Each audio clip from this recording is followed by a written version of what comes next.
अंबेडकर विरुद्ध नेहरू पंडित। अब चौंकाने वाला ये प्रश्न है, जो भी पॉलिटिकल पार्टियां भारत में गांधी और बाबा साहब अम्बेडकर के नाम पर राजनीति करती है, वो जनता को खुलकर क्यों नहीं बताती कि अम्बेडकर के गांधी के बारे में क्या विचार थे। और जो पार्टी खुद को गांधी की पार्टी कहती है, कांग्रेस पार्टी, अम्बेडकर के अपमान पर इतना हल्ला करती है, वो ये बात क्यों नहीं बताती कि अम्बेडकर को इलेक्शन में हराने के लिए नेहरू ने बाबा साहब के खिलाफ दो बार प्रचार किया था। अम्बेडकर को गालियां भी दी थी नेहरू ने उन भाषणों के दरमियान। चुनाव के दिन पोलिंग बूथ को गुंडों के द्वारा कैप्चर किया गया, दलितों को वोट डालने से रोका गया। कांग्रेस के कार्यकर्ताओं ने, गुंडों ने पूरे पोलिंग बूथ पे कब्जा करके बैलेट पेपर से अम्बेडकर को दो बार चुनाव में हरवा दिया। I remember covering a Maharashtra election in the early 90s in Bhindi Bazaar in the heart of Mumbai, where there was a Muslim League candidate who stuffed the ballot boxes. You know, this was pre-EVMs. There were ballot boxes and all those, it was done by paper ballot. So there were people coming in from all directions, virtually taking over.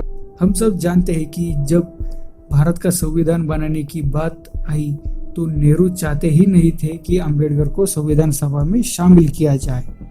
आपको बताता चलूं, कांग्रेस की तरफ से उस समय 296 members चुने गए थे संविधान सभा के लिए, लेकिन उसमें अम्बेडकर को शामिल नहीं किया गया था।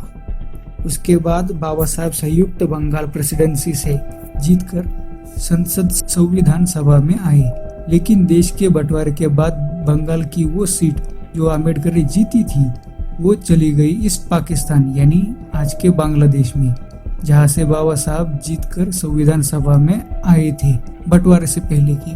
देश के बंटवारे के बाद वो सीट चली गई, अम्बेडकर की सदस्यता मेंबरशिप कैंसिल हो गई, लेकिन बाद में उन्हें संविधान सभा में शामिल कर लिया गया, जिसका विरोध नेहरू कांग्रेस पार्टी ने किया था। अब हुआ ये कि जब संविधान बनाने की बारी आई तो अम्बेडकर चाहते थे कि महिलाओं को पुरुषों के बराबर अधिकार मिले। अम्बेडकर ने 1950 में ही आर्टिकल 44 यूसीसी यानी यूनिफॉर्म सिविल कोड लाना चाहते थे, लेकिन नेहरू कांग्रेस पार्टी इसके लिए तैयार नहीं थी। Of course Muslim vote bank के लिए आज भी संविधान में यूसीसी का प्रावधान तो है, कानून तो है, आर्टिकल 44 तो है, लेकिन कांग्रेस ने, नेहरू गांधी ने आज तक पूरे देश में लागू नहीं करवाया। और तो और जब भी यूसीसी की बात होती है, कांग्रेस पार्टी उसका विरोध करती है, आतंकी मुस्लिम वोट बैंक के लिए।